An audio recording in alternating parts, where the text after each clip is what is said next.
Oi, meus amores, bem-vindos e bem-vindas. Família querida, que Deus abençoe a você e todos que estão agora conectados com a gente, mesmo que estejam afastados uns dos outros, sozinhos, mas você faz parte de uma família e, inclusive, você é da nossa família aqui no consultório. Bem-vindos todos. Hoje nós vamos falar sobre crise existencial. Será que você já passou por algum momento em que você se perguntou quem sou eu? O que eu estou fazendo aqui? O que está acontecendo? Como assim? Para que eu existo? Será que você já confundiu uma crise existencial como, por exemplo, uma depressão? Será? Eu acho esse tema muito interessante e eu convido você para ficar com a gente no programa de hoje, fazer interação com a gente, mandar perguntas. Afinal de contas, é para isso que nós estamos ao vivo, para que você possa interagir e trazer aqui para a gente a sua pergunta. Minha convidada de hoje é psicóloga, gosta desse tema como ninguém, abre um sorriso quando se propõe falar sobre crise existencial, sobre a vida e as suas nuances mais profundas e reais, de uma maneira muito gostosa de se ouvir, muito assertiva, muito prática, e é muito bom recebê-la aqui, como é muito bom receber você. Combinados para o programa de hoje? Então vem para cá. Eu te espero nas nossas redes sociais também para você mandar a sua pergunta. Nós estamos no YouTube, nós estamos no Instagram. Vai aparecer aí no seu vídeo para você já me procurar agora no Consultório NT ali no Instagram, ou você pode falar com a gente lá no nosso Facebook também. Essas duas ferramentas ajudam a que você espalhe também, convide outras pessoas para assistir com a gente, tá bom? Eu te espero. Daqui a pouquinho eu já quero repercutir as suas perguntas aqui. Crise existencial, você sabe o que é, o que significa para você? Tem uma história para contar? Darleide, por exemplo, neste momento eu estou me sentindo perdida, nem sei para que eu vim ao mundo, coisas assim. Conta pra gente, o que está acontecendo com você? Então, eu já apresento definitivamente para você, minha convidada de hoje, a psicóloga Drica Prates. Bem-vinda, tudo bem? Tudo ótimo, graças a Deus. Espero que com você também. Espero que com vocês que estejam aí em casa nos assistindo. Mas se não tiver tudo bem, tá tudo bem também. Esteja aqui conosco para aprender um pouquinho mais, para ficar cada vez melhor. Porque você diz que se não tiver tudo bem também. É por causa da cobrança de que tem que estar tudo bem e às vezes a gente perde oportunidades de aprender com esse momento? É por aí ou algo diferente? É totalmente por aí, especialmente um tema como esse, né, Darleide, da crise existencial. Especialmente porque a crise existencial vai chegar. Se ainda não chegou para você, pois aguarde que em um momento ela chega. Como assim, menina? Que ameaça, doutora! Porque o que é a crise existencial? É um momento, como você introduziu, de questionamento. A pessoa se passa por uma fase de questionamento. Quem sou eu no mundo? Qual é o meu papel no mundo? E se você nunca passou por isso, nem que seja lá na adolescência, talvez você esteja fugindo do seu encontro com você mesmo, com o seu propósito, com o seu ideal, com o que você está fazendo. E aí, um dia, não vai dar mais para fugir. Um dia você vai se encontrar com essas perguntas. O que eu faço aqui? Qual é a minha função? Por que eu passei por onde eu passei? Quem nunca se perguntou assim, por quê? O que aconteceu nessa situação? Em que momento da vida eu estou vivendo? E passa por esses momentos. Muitas vezes, quando nós temos essa cobrança, né, de tem que estar tudo bem, a gente foge de nós. Foge de aprender o que precisa ser aprendido, foge de viver a experiência que precisa ser vivida. E um pouco da crise existencial é essa alfinetada, é esse chama ali para você mesmo, para a sua vida, para a sua experiência e para o que você precisa. Crise existencial é a mesma coisa que vazio existencial? Se não for, diz pra gente o que é a diferença ou o que é o conceito de cada um. Perfeito. A crise, como mencionada, ela passa por esse momento de questionamento. É muito questionamento. O vazio, como o nome já diz, já não tem mais nem o questionamento. Ele realmente é aquele vácuo de existência. A pessoa, na verdade, ela pode até já ter chegado numa certeza, que a certeza é: a vida não vale a pena. E eu não estou aqui por motivo nenhum, por razão nenhuma. Inclusive, tem uma vertente filosófica muito famosa por isso, que é o niilismo, né? Que é aquela vida sem sentido. Dentro do niilismo, a gente tem aquela frase assim: comamos e bebamos que amanhã morreremos. Ou seja, aproveite a vida, faça o que você quiser, coma mesmo, viva de prazeres, porque a vida é isso, é prazeres. Não tem mais nada além disso. Isso é um vazio. Eu não vejo mais sentido. O sentido é o prazer, só que o prazer também é vazio. Então, no momento que você vive aquele prazer, que delícia, o prazer acaba e a sua felicidade também vai junto. Essa é a diferença da crise para o vazio. O vazio, ele já está embasado numa certeza, que é a certeza do nada. A crise não. A crise, se você trabalha bem ela, você encontra alguma coisa, às vezes, melhor do que o que você tinha antes dela. Muito bom. E o que mais se vê hoje? Consultório, por exemplo, no seu consultório, nos seus atendimentos, as pesquisas, o campo de observação. Em que lugar as pessoas mais se encontram hoje? Mais enfrentando crises, fomentado por uma realidade que nos atropela com muita novidade, ou mais pessoas que enfrentam vazio? Infelizmente, mais pessoas que enfrentam vazio. E por quê? Exatamente porque as pessoas estão fugindo de si mesmas.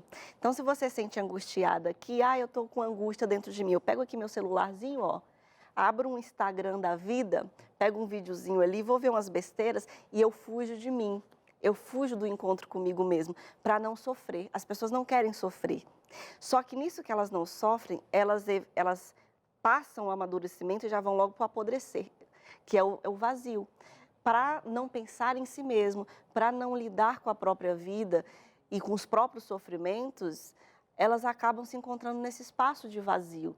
Você evita, eu tenho uma paciente assim que é tão interessante, ela evita tanto o sofrimento e ela já estava sofrendo e não percebia. Agora ela percebeu, já está um mês comigo, já deu para sacar a realidade. Mas ela não percebia, ela já estava sofrendo, ela já estava com vontade de morrer, com ideação suicida. E ela não percebia que tudo isso era de tanto ela fugir de sofrer. E o que eu digo na vida, o que significa fugir de sofrer? Eu não vou me apegar, não vou me relacionar, por exemplo. Porque imagina se eu me relaciono, se eu me apaixono e se eu sofro. Aí ela entrava na solidão. Eu não vou fazer um curso, que ela quer fazer um curso. Mas ela nunca entrou no curso porque, imagina se não dá certo. Eu não consigo me formar nesse curso. Fugindo da frustração, fugindo das perguntas, ela acabou entrando no vazio. De nada vale a pena, minha vida não vale a pena, minha vida não tem sentido. Nada para mim é bom, a vida não é gostosa. Em se tratando das perguntas que surgem no período de crise, né? Que você vai se deparar ali com... E agora? O que eu estou fazendo aqui? Portanto, enfim, são as perguntas. Como é que se encontram as respostas para as perguntas que surgem durante uma crise existencial?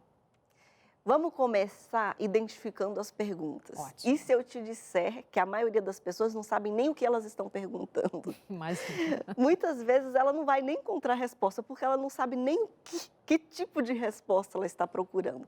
Para você entender a sua pergunta, identifique ali o que causou essa fase de questionamento. Normalmente tem um gatilho. Eu vou mencionar alguns gatilhos, por exemplo. O mais comum, extremamente saudável, é o gatilho da adolescência. A adolescência é um gatilho para a crise existencial, porque é uma fase que o ser humano está se descobrindo como indivíduo, sua identidade. E aí ele vai começar a se questionar: será que eu quero a religião dos meus pais? Será que eu quero a profissão que eu achei que eu queria na infância? Eu quero mesmo ser bombeira, bailarina? Eu quero mesmo ser policial? Porque aí você tinha a fantasia da infância que agora está em contato com a realidade. E aí, a partir disso, muitos adolescentes não passam bem por essa fase, porque não tem um mediador, um pai mediador, para guiar. É um pai mais repressor, para ofuscar esse momento de crise. E aí ele vai se perceber nessa crise só lá mais para frente na vida, em casos, por exemplo, de morte de alguém. Então, a morte, e eu acho que esse tema hoje foi bem propício devido ao fato do Brasil ter vivenciado a morte de uma cantora famosa. E aí ela estimula, essa morte estimula nas pessoas essa sensação, Será que eu estou fazendo certo com a minha vida? Porque a qualquer hora eu posso morrer também, né? Exatamente. Se ver no lugar. Exatamente. Apesar de que, assim, a gente está vivendo um tempo tão adoecido, as pessoas estão tão adoecidas, que há também aquelas que não têm a menor relação ou ligação ou interesse de se conectar com essa pergunta do e a vida, o que é para mim? Porque você sabe que tem pessoas que banalizam, que desprezam, porque não pensa como eu, não é como eu, não canta o que eu gostava. Ah, não cantava o que eu gostava? Então, sabe, coisas assim que dá pano para uma outra camisa de força, mas enfim. Exatamente. E até aí, esse ignorar a dor da morte porque era alguém que eu não gostava, também diz muito sobre um componente psicológico dessa pessoa de rejeitar completamente. Exato. E também está ligado a um certo vazio existencial, porque a partir do momento que a vida tem sentido para mim, a sua vida vale mais para mim do que a música que você canta, do que as Qualquer ideias. coisa, política, tudo, exatamente. ideologia, qualquer coisa, né? Porque passa pela valorização da vida. Isso. Não de ideias, não de política, não de música, mas de vida. Então, essas pessoas que já têm essa visão, já estão talvez caindo ali nesse vazio existencial, já estão numa desvalorização, não só do outro, mas sobre si mesmo. É impossível uma pessoa que se ama rejeitar o outro. Começa por aí, porque quem conhece o amor sabe como distribuir esse amor. Exato. E aí a morte, ela é um ponto que mexe com a vida. Nada mexe mais com a vida do que a morte. E você se deparar com essa possibilidade. Então, esse é um ponto de crise existencial. Então, se você está passando por essa crise por morte, já são outras perguntas. Tem muito mais a ver com o que você está fazendo, com o que você está servindo para o mundo, com o legado que você está deixando. Isso tem muito mais a ver com o que você realmente, com os procedimentos da vida que você está fazendo. Não necessariamente com quem você é, e mais como você está expressando aquilo que você é para o mundo. Já existem outras crises causadas, por exemplo, por fim de um relacionamento. Uma pessoa que está no fim de um relacionamento, foi traída, foi deixada, ela já começa a questionar coisas mais voltadas para si mesma, sobre o seu próprio valor. Será? O que eu fiz para merecer isso? Será que eu não mereço ser amada? Será que eu não fui esposa boa o suficiente, marido bom o suficiente? Então já começa a ser perguntas mais voltadas para o seu valor. Então identifique primeiro isso. O que está te causando todo esse questionamento? O que passou por você para te causar isso? Esse é o primeiro passo. A partir de então, se ouça, se escute. Quando eu vou dar a palestra sobre autoestima, é muito curioso a reação das pessoas, que eu brinco assim, olha, quem aqui, quando está em casa sozinho, liga a TV e não é para assistir a TV? Você liga a TV só para poder ouvir alguma coisa e não ter a sensação de que está sozinha. A maioria levanta a mão. Sério? A maioria. Porque elas não querem ficar sozinhas, liga a TV, liga o rádio, nem está ouvindo, mas quer ter a sensação que tem alguém. Então, isso te impede de ouvir a sua própria voz. Impede de você ouvir seus próprios pensamentos. Para que ter medo? Por que as pessoas têm medo do pensamento, Darleide? Porque elas cresceram naquela visão filme da Disney, assim, ou de outras empresas de filmes que faz aquela coisa fantasiosa, né? Tem aquela fantasia que é aquele satanazinho aqui e aquele anjinho. Então, como as pessoas enxergam o próprio pensamento? Como se tivesse praticamente um satanás e um anjinho. Mas a verdade é que o seu pensamento, não existe vilão no pensamento. Você não é o seu vilão. O que existe é o quê? Ideias. Então, tem ideias que são produtivas e tem ideias que não são, mas são apenas ideias. Não veja como o satanás e o anjo, veja como ideias. Para nós que cremos em Deus, veja até talvez como o Espírito Santo tentando arrazoar com você, tentando conversar com você. Quando você se cala, não tem diálogo. E aí, como é que você vai descobrir a sua verdade sem diálogo? Não tem como. Então vai ser o quê? O fim, vai ser um surto. Assim como num casamento. Se o meu marido chega para mim, a gente precisa conversar, eu estou insatisfeito. E eu falo, não quero saber. O casamento vai acabar. Né? Agora, quando é a própria pessoa, ela tem isso. Eu estou insatisfeito. Não, longe de mim, eu não quero falar sobre essa insatisfação. Vai terminar em surto, com certeza. Vai ter aquele outro que também vai falar muito e que chega até às vezes a esbarrar quase que num outro extremo, que pode esbarrar até num vitimismo ao contar a sua própria história. Não tem esse lugar também? Que é a pessoa que falar também não significa que está se escutando, né? Pode ser que esteja só repetindo uma ideia da qual ela se apropriou para justificar isso e aquilo. É que nós somos uma caixinha de surpresas, né? Mesmo a psicologia, ela não consegue descrever todos os casos, todas as pessoas, porque a natureza humana é muito surpreendente. A história de cada um é muito diferente. Mas tem esse que vai ocupar esse espaço também, que não, eu falo do que eu sinto, eu falo do que eu penso, eu estou falando. Mas às vezes o falar também não é refletido, né? Não mesmo. Ela não fala para entender, ela joga as palavras no ar. E aí eu vou manter até a metáfora do casamento. Então, da mesma forma que eu rejeitar ouvir o meu marido não vai funcionar, só ficar ouvindo e depois dizer, tá bom, sem ter compreendido absolutamente nada do que ele falou, vai ser inútil também. Então, não é o falar, a raiz não está no falar, está na compreensão. Então, não basta falar, você precisa se compreender. E é por isso até que a terapia funciona, porque o psicólogo está preparado para te instigar naquilo que você está falando e não está entendendo. É muito curioso quando um paciente meu fala alguma coisa e eu falo assim, então, mas você reparou que você falou tal e tal coisa? E a pessoa fala, não. Ela mesma falou e ela mesma não percebeu. E até pela sua reação, acho que você também já teve uma experiência assim, né? A pessoa está falando e ela não entendeu ainda o que ela está falando. E o mais interessante é quando ela fala e a resposta para o questionamento dela está na própria fala dela. E ela não se escutou. E é muito interessante, né, Drica, como a gente se entrega. Nós nos entregamos, só que se a gente não se escuta e também não tem uma escuta apropriada de um profissional ou de alguém à sua volta que capte e diga, pensou nisso? Olha isso, olha o que você falou, alguma que nos desperte, não funciona. A Francisca está dizendo, a Francisca lá do interior do Ceará, ela diz, muito bom o tema de hoje, já passei por isso, é muito ruim, mas eu cresci muito nessa crise, graças à terapia e também às orações. Um beijo para você, Francisca. Interessante que ela, então, declara, né, testemunha do ter aprendido na crise. A crise é uma bênção, né? A crise, quando bem aproveitada, é uma libertação. Pós-crise é bênção. Você sempre sai, quando você aproveita a crise, você sempre sai muito melhor do que quando você entrou nela. Todas as crises que eu passei, por exemplo, foram sempre marcos na minha vida. Mas, Drica, ajuda a gente assim, faz um combo. Tem quanto tempo, produção? Só para eu saber se eu jogo essa pergunta agora ou para depois. 7 minutos. Faz assim um combo para a gente, tá? Você falou, por exemplo, do gatilho da adolescência e há outros também que eu creio você vai descrevendo para a gente. Mas vamos voltar aqui. Descreve para a gente esse combo que aparece numa crise existencial, na mulher, no homem. Semana passada, alguns dias, nós fizemos um programa sobre a idade do lobo, a idade da loba, essa crise assim, das fases.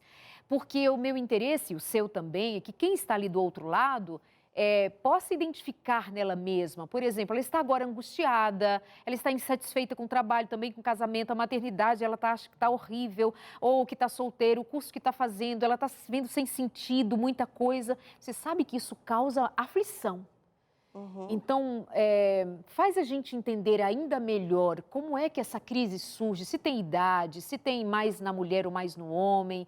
Vai levando a gente para esse lugar de entendimento mais prático ainda. Não tem idade. A crise pode acontecer em qualquer momento e normalmente depois de um período de mudança na vida. Então, a crise existencial mental ela começa com alguma coisa que mudou no seu ambiente. Então, você pode, por exemplo, ter 40 anos e aí agora seus filhos estão todos crescidos. Essa é uma mudança difícil de identificar, principalmente quem tem mais de um filho, porque foi acontecendo gradualmente. Um filho foi saindo, outro filho.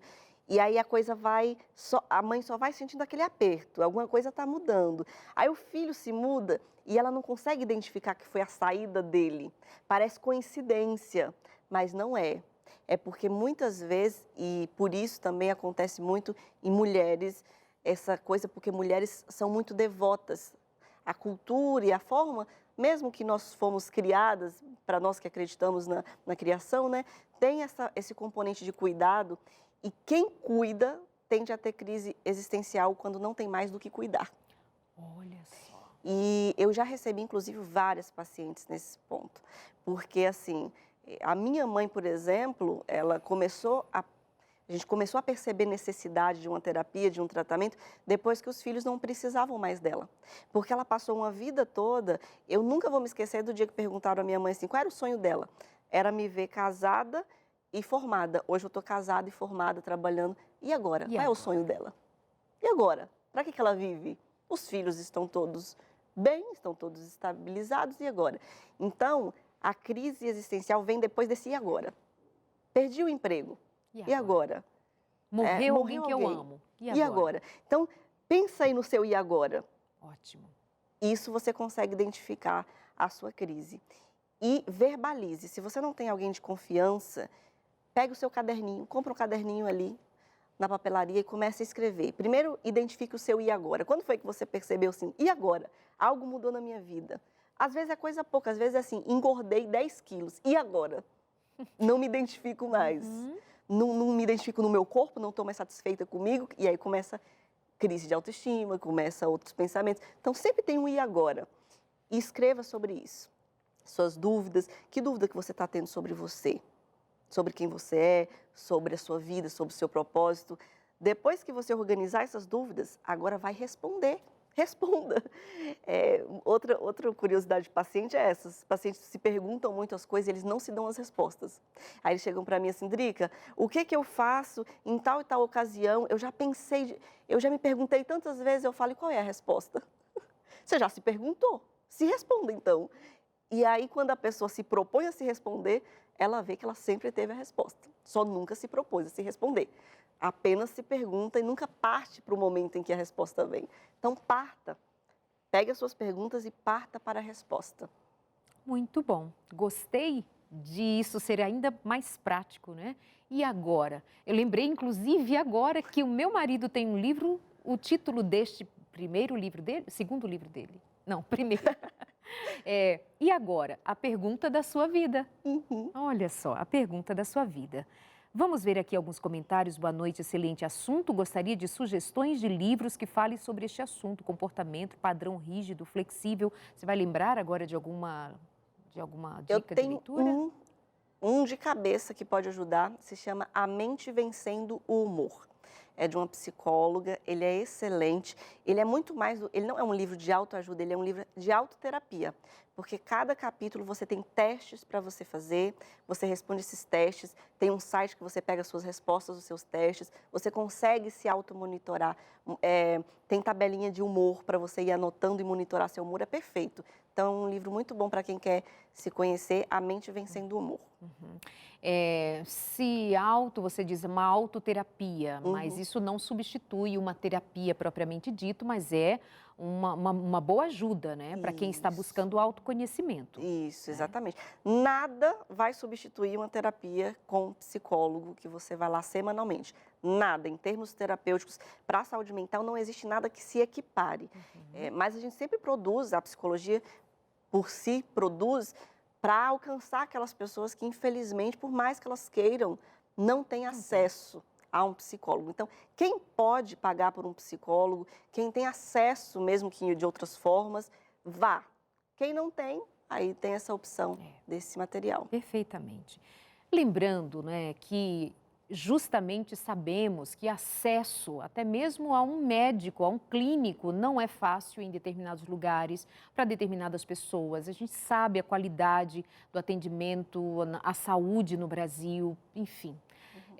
E a gente sabe e também deve lembrar a você que já teve alguma experiência de ir a um psicólogo ou mesmo a um psiquiatra que trata em consonância, esses dois profissionais caminham muito próximo um do outro, mas se você já teve uma experiência de ir a um psicólogo, não se identificou, não gostou, Darleide não me ajudou, Drica, não foi legal, você precisa procurar um outro profissional, porque, primeiro, há profissionais e profissionais, há abordagens e abordagens, e há também empatia ou não empatia, há conexão entre o profissional e o paciente ou não tem. Então, você não deve fechar as portas para essa possibilidade.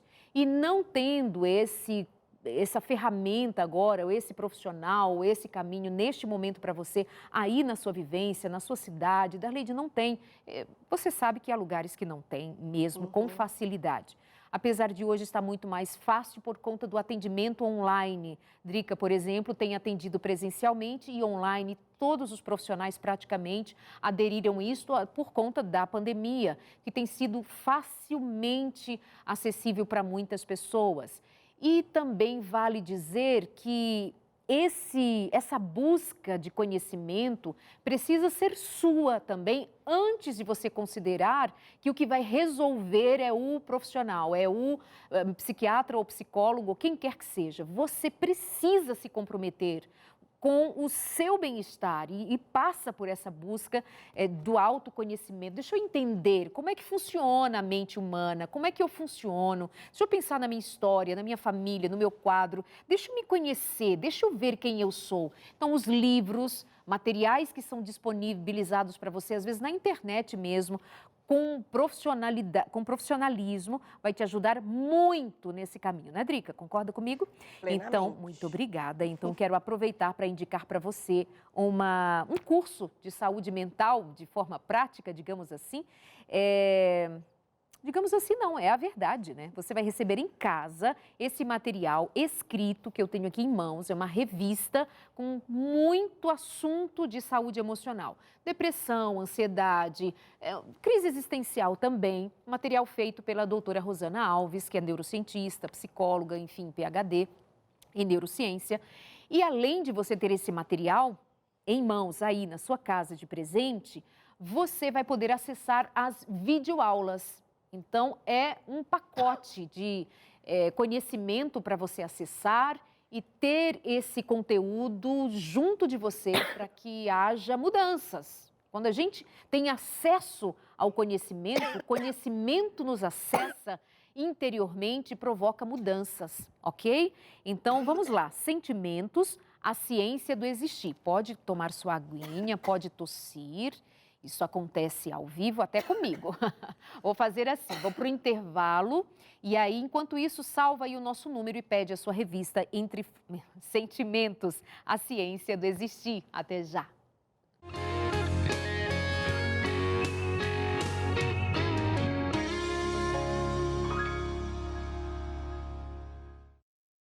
Conversando agora com Drica Prates, que é psicóloga. Tema de hoje aqui no consultório de família é crise existencial. Sabe o que é isso? Já passou por isso? Está passando por isso? Comenta aqui com a gente. Vem cá e responde também, Drica. Uma pessoa de personalidade melancólica tem maior probabilidade de ter crise existencial ou não tem a ver o tipo de personalidade? Quem pergunta é a Marilda, de Macaé, no Rio de Janeiro. Um beijo para você. Não tem maior probabilidade. Qualquer pessoa, inclusive, está sujeita a passar pela crise. Agora, o que diferencia de homem para mulher ou de personalidade para personalidade é a forma com a qual a crise é passada. Em termos assim, ter crise está mais associada a algum tipo de característica? Não. Agora, se essa crise vai ser identificada realmente como um momento passageiro e se a pessoa vai superar aquilo, aí sim, tem a ver com a forma que você desenvolveu resiliência.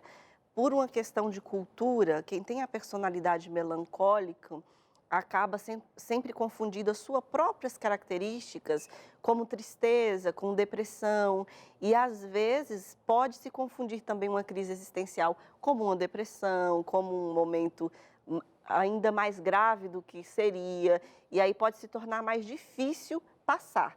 Mas para uma pessoa que entende a sua personalidade, ela sabe que ela é assim mesmo, que a energia dela é mais baixa, não é tão espivitada e tudo, consegue ainda superar bem. Em algum momento você disse lá atrás que quem não passou ainda, quem não viveu uma crise existencial ainda vai passar, ou seja, bem determinista, né? Então, porque diante da história do ser humano, nós não temos todas as respostas. Então, normalmente quem acha que não está passando por alguma crise, nunca passou, porque a crise, nem sempre ela é crise existencial se for sofrida, se for aquela coisa, ai meu Deus. Não, às vezes uma transição de carreira é um momento de crise existencial.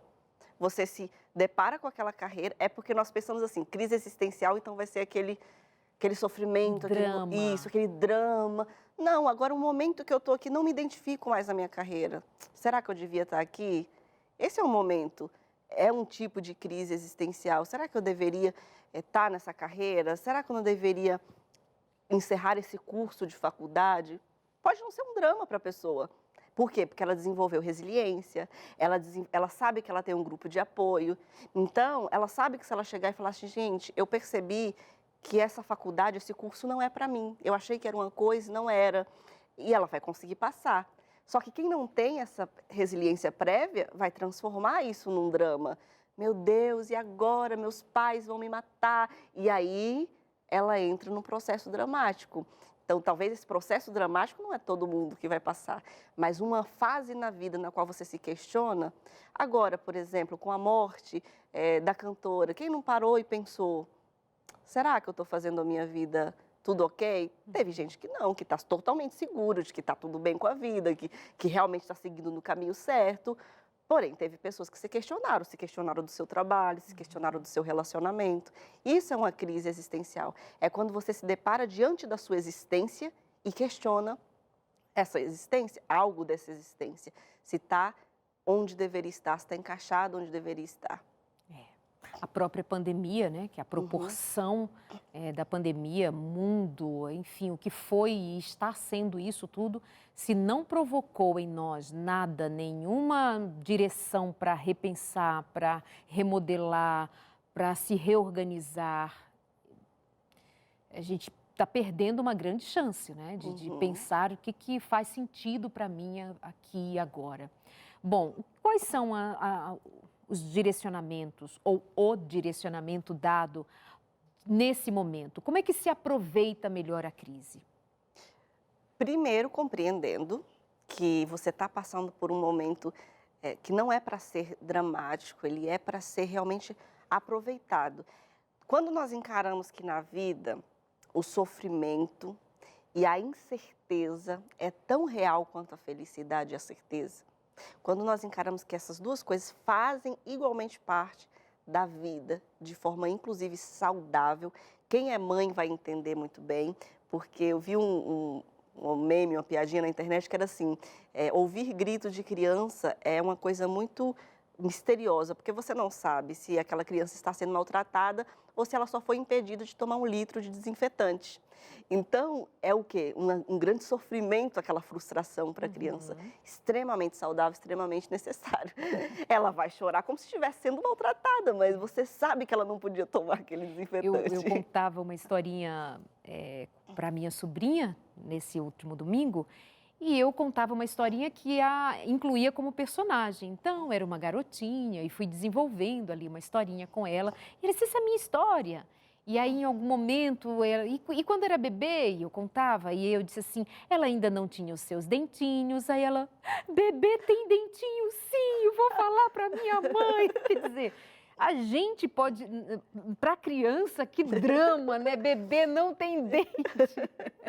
Então, às vezes, a gente vai se deparar com questões que a gente também não sabe nem descrever, mas sente, né? Alguma coisa que vai implicar em a gente parar e pensar, e agora? Como é que eu saio disso? Volta para tal pergunta do e agora, né? Exato. E aí você pensa, é normal? É isso. Criança não tem dente, é normal sofrer pós um luto ou durante um luto, obviamente.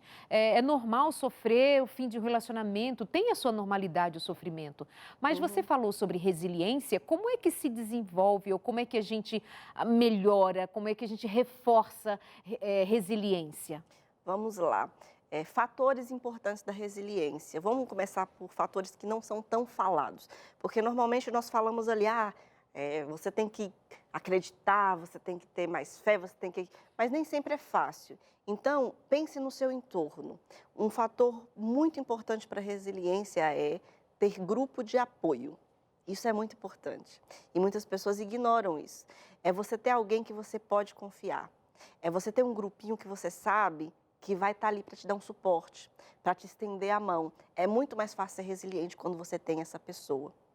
Então, observe o seu entorno. Você não criou um grupo de apoio? Por que não?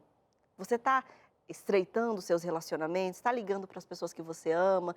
Muitos de nós hoje estamos nos esquecendo de fazer manutenção dos nossos relacionamentos. Verdade.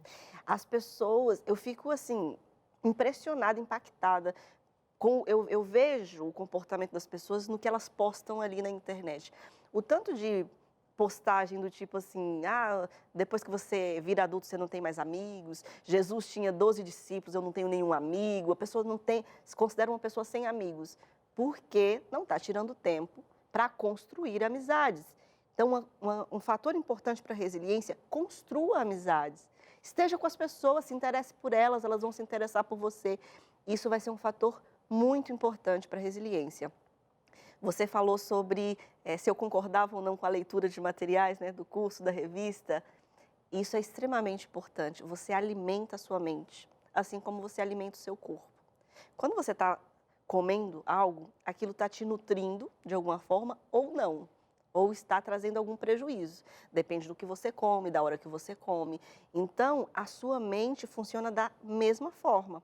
Quando você está escutando uma música, quando você está batendo um papo, agora que você está aqui assistindo esse programa com a gente, você está alimentando a sua mente. Este alimento pode estar nutrindo a sua mente, fortalecendo a sua mente ou enfraquecendo. Então, segundo ponto, observe se você está nutrindo a sua mente. É assim que nós observamos um corpo forte. Você está nutrindo o seu corpo? Então, ele vai ter uma tendência para estar forte. Você está nutrindo a sua mente? O que você escuta? Que tipo de música você escuta?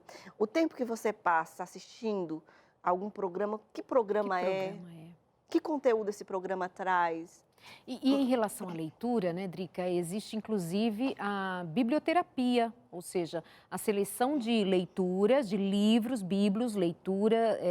livros que vão auxiliar a que hajam conexões mentais a partir do conhecimento oferecido e que muitas vezes tem sido dificultado até por questão da digitalização de tudo, do tempo que a gente passa no uso das redes sociais e muitas pessoas estão perdendo até a concentração na hora de ler, até mesmo a Bíblia. Darleide, eu começo a ler e eu não me concentro, nós estamos muito ansiosos, muito envolvidos com muitas coisas ao mesmo tempo e a gente está perdendo a capacidade de se concentrar, de parar numa leitura. Quando lê, tem que ser material muito curtinho. Olha como a situação para onde caminho, né? Nós queremos vídeos curtos, textos curtos, livros de poucas páginas. O que me exigir um pouco mais de foco, um pouco mais de atenção, um pouco mais de tempo para me dedicar ao estudo, aprofundamento de temas, não, isso aí é coisa para doutor, não dá para mim, eu não consigo me concentrar. Então veja como nós também estamos perdendo oportunidades de nos nutrirmos em todos os sentidos, né? E especialmente nutrir a mente de conhecimento que fortaleça as próprias conexões neuronais, cerebrais, para que a gente desenvolva inteligências que estão ficando atrofiadas, porque a gente recebe tudo pronto e em pílulas, mas a gente não se alimenta de pílulas, a gente precisa de alimento consistente. Então, você lê, você presta atenção, você absorve conteúdos que realmente deem a você tônus muscular para enfrentar a vida, porque a vida não está de brincadeira, a ventania é forte, quem não estiver forte vai ser levado pelo vento e assim só a misericórdia de Deus, e se a gente não atenta até a misericórdia, a gente passa despercebido dela, ou não dá atenção a ela, né, Drica? O que mais você ensina para a gente sobre o tema vazio? Nós falamos pouco sobre o vazio existencial em si, né? O que você está colocando sobre essa crise existencial também auxilia naquela falta de sentido para a vida, que é um tema que você também gosta muito de abordar? Tem aí um programa pela frente que nós vamos fazer sobre o sentido da vida. Como é que a gente auxilia também os que estão no vazio existencial? A primeira coisa que você precisa saber é que a vida pode ser gostosa. Eu gosto de falar isso para as pessoas. É possível mesmo? A vida pode ser gostosa. Ela pode ser, assim, desejada. Sabe, quando você deseja a vida, é possível, tá bom? Então, primeiro, aceite isso, é possível. Mesmo que agora você sinta que não é. Mas, doutora, meu casamento não está legal. É possível? É Mas, possível. mas Drica, meu marido pediu divórcio, eu estou sozinha, ontem descobri que foi traída, é possível? Eu estou vivendo luto de alguém que morreu, é possível? Essas perguntas duras que fazem na hora do sofrimento, você está falando para essas pessoas também? Especialmente para elas, porque quando é mais difícil acreditar que é possível. A vida, nós temos uma tendência a enxergar a vida assim, eu vivi isso e aí depois nunca mais eu vou superar isso. Mas uma pesquisa sobre felicidade, ela demonstra que normalmente você não sente tão feliz igual você achou que se sentiria em determinada situação, só que também você não sofre tanto por tanto tempo igual você achou que sofreria. A nossa visão prévia de determinada situação é sempre muito maior do que realmente é. Quem está passando por um momento de tanto sofrimento agora tem a sensação de que aquele sofrimento vai durar para sempre. Não vai. Por quê? Porque o nosso cérebro foi programado para superar. Isso é uma coisa importante da gente entender. Ele é programado para superar, é feito para isso. Ele já tem toda uma configuração para isso. Então, mesmo que você não queira, em algum momento, essa situação vai passar. Mesmo quando a gente segura, em algum momento, ela passa. Ela pode até ficar um restinho que a gente vai se apegando ali ao sofrimento. Tem gente que abraça e vai segurando ele fica um restinho, mas ainda não é do jeito que era quando começou. Porque a tendência, a nossa mente, ela está sempre querendo se renovar.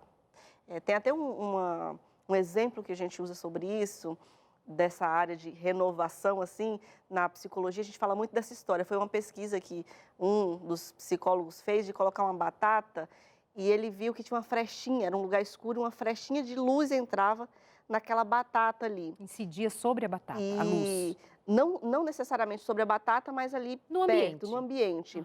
E aí a batata começou a brotar e o galinho da batata, ele foi indo em direção à luz. E aí ele começou a crescer no fechinho de luz que tinha ali naquela sala escura. Então a gente usa muito a metáfora da batata, que a nossa mente ela é igual. Se tiver uma frechinha de luz, a gente vai estar sempre procurando encontrar essa frecha de luz. Então saiba que a frecha de luz existe. Permita a sua mente ir atrás dessa frechinha de luz E e se ela uma vai batata florescer. floresce num canto escuro, mas por haver um pequeno facho de luz, ela brota. Imagina nós, filhos de Deus, o que o Espírito Santo não faz sobre uma mente que deixa-se de alguma forma ser iluminada por este Espírito que não vai nos deixar abandonados, sozinhos, ao desespero, justamente quando nós estamos vivendo nossos momentos escuros da vida. É tão importante a gente considerar que tudo passa, não é? Que a dor não pode ser eterna.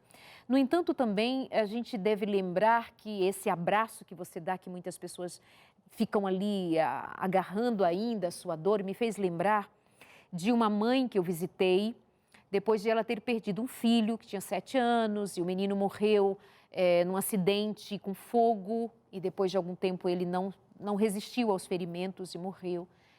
Ela tinha outros filhos, mas enfim, isso não muda, né? É um filho.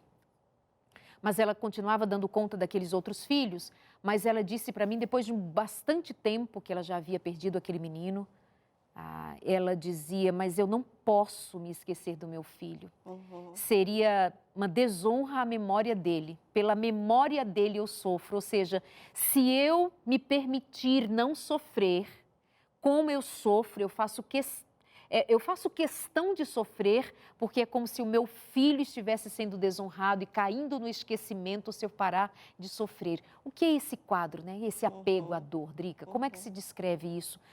Nesse apego à dor em nome de até... Não, isso não pode ser.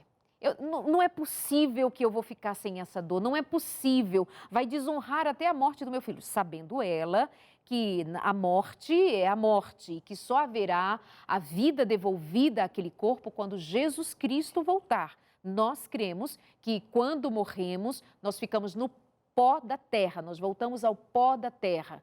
Marília Mendonça e qualquer um outro ser humano que morreu está no pó da terra, nem no céu, nem no inferno, e no pó da terra. Quando Jesus Cristo vier, é o que diz a Bíblia Sagrada, nós cremos que quando Jesus Cristo vier, Ele fará com que no soar da última trombeta, diante de toda uma convulsão que se dará na terra pela volta de Jesus Cristo, ao soar da última trombeta, segundo a voz do arcanjo, os túmulos se abrirão. Os que estão mortos nos túmulos, em qualquer lugar onde estiver mortos, os mortos em Cristo, por terem morrido em Cristo, receberão de Cristo o privilégio de ressuscitar primeiro. Os salvos em Cristo, que estiverem vivos, se encontrarão com estes nos ares e se encontrarão definitivamente com Jesus Cristo nos ares dos céus, nas nuvens dos céus, porque ele não pisará sobre a terra. Depois tem a parte dos ímpios, em um outro momento nós podemos estudar sobre isso, inclusive a Novo Tempo oferece muitos estudos bíblicos sobre o estado dos mortos e a ressurreição. É o que nós cremos segundo a Bíblia, não temos uma alma imortal que neste momento esteja no inferno ou no céu. Nós cremos que isso se dará exatamente como a Bíblia ensina, o apóstolo Paulo ensina isso lá em 1 Coríntios de maneira muito clara a respeito da morte e em tantos outros textos bíblicos de Gênesis a Apocalipse. Eu convido você a estudar sobre isso. Mas havia aquele apego à memória, não era a alma, porque ela não cria a imortalidade da alma, é a memória. E isso é interessante, né? Super, super. Na verdade, não era a morte desse filho. Ela estava tentando manter a presença dele através da dor, porque ela não aprendeu que existia possibilidade de caber as lembranças positivas como presença daquilo que ela viveu. Então, a dor precisava ser. Só que aí tem um componente, eu estou falando demais porque eu não conheço, mas tem um componente que eu acredito que possa haver um componente de culpa, porque essa dor não mantém só a presença, mas uma punição sobre ela. Então, ela está se punindo. Por que será que ela está se punindo? Eu acho que é um questionamento importante. Se você segura um sofrimento, eu acho interessante você falar que ela faz questão de sofrer. Você que está sofrendo há muito tempo já, talvez, mesmo que não de uma forma consciente como essa mulher, mas você está fazendo questão desse sofrimento. Se ele não for embora, o sofrimento não faz questão de ficar. Muitas vezes somos nós que fazemos questão que ele fique. E normalmente estamos nos punindo por alguma coisa. É uma punição por alguma coisa. Mesmo que aquela punição não seja por você propriamente dito, mas eu conheço gente que se pune para punir outras pessoas. Para punir aquele que te causou mal, então vou ficar mal. Então existem essas nuances no motivo pela qual a pessoa segura o sofrimento. E me parece, por essa história, um componentezinho de autopunição nessa história, né?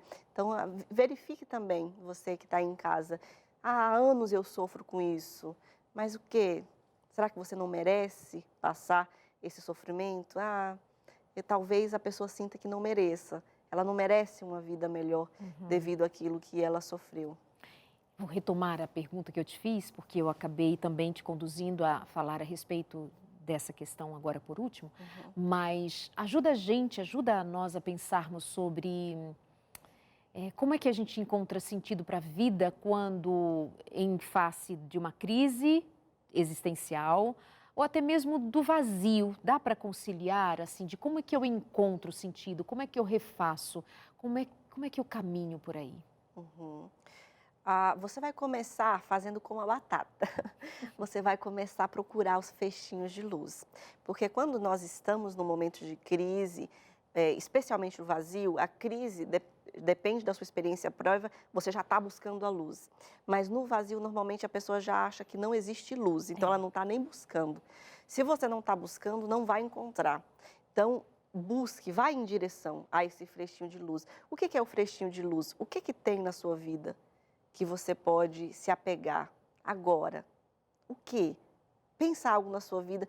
Você está vivendo mesmo só por causa do prazer ou tem alguma coisa que ainda te segura?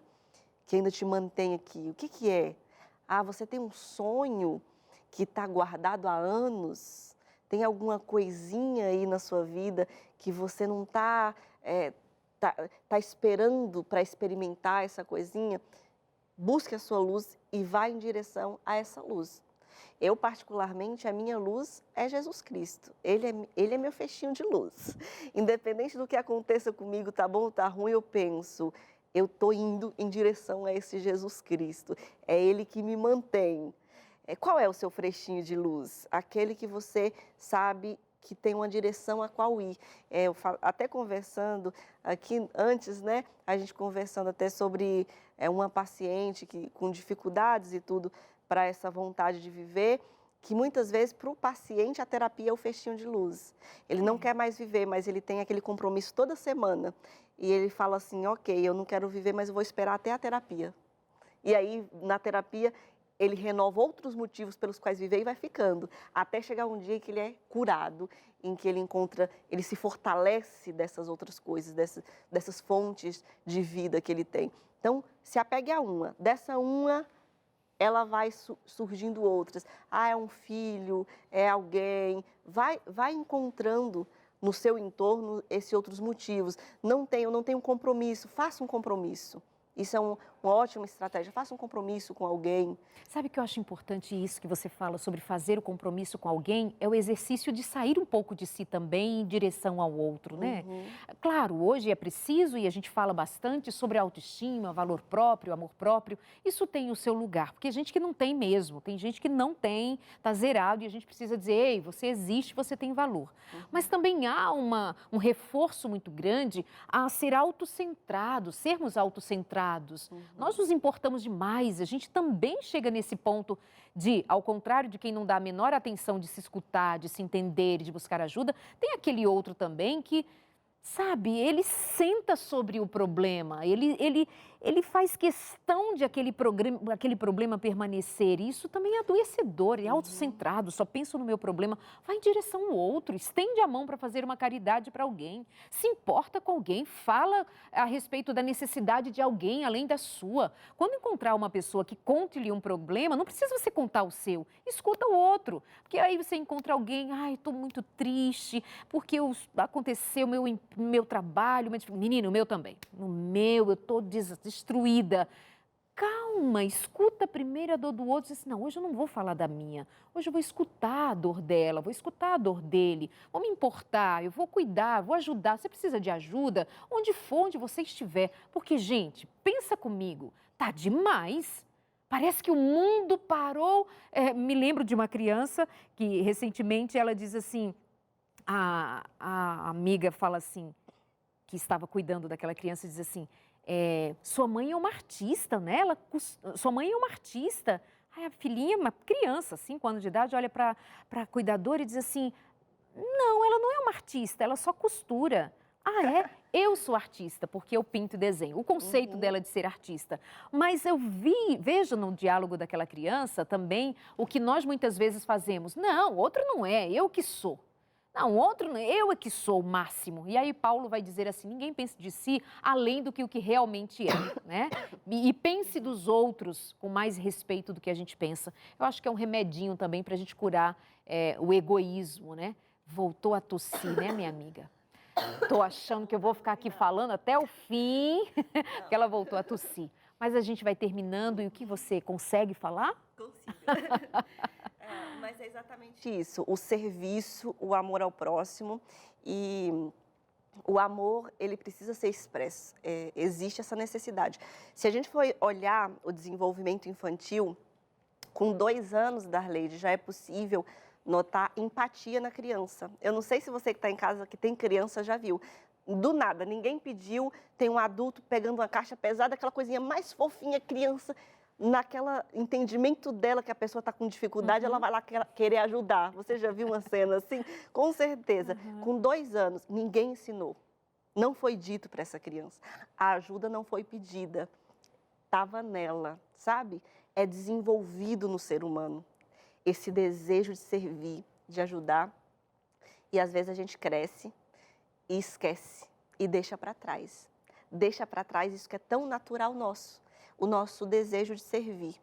E o servir, ele só vai te trazer prejuízo quando não vem junto com o seu amor próprio. Por isso que Jesus fala, ame ao teu próximo como a ti mesmo. Então, tá ali no limitezinho. Você se ama e você ama o outro. Não tem como você amar mais. É. Então, quando tá assim, esse serviço ele te traz saúde, saúde física e mental. Muito bom. Obrigada, Drica. Deus abençoe você e seu trabalho como psicóloga, como ajudadora de muitas pessoas. Muito obrigada, viu? Ah, eu que agradeço você o convite, é sempre um prazer.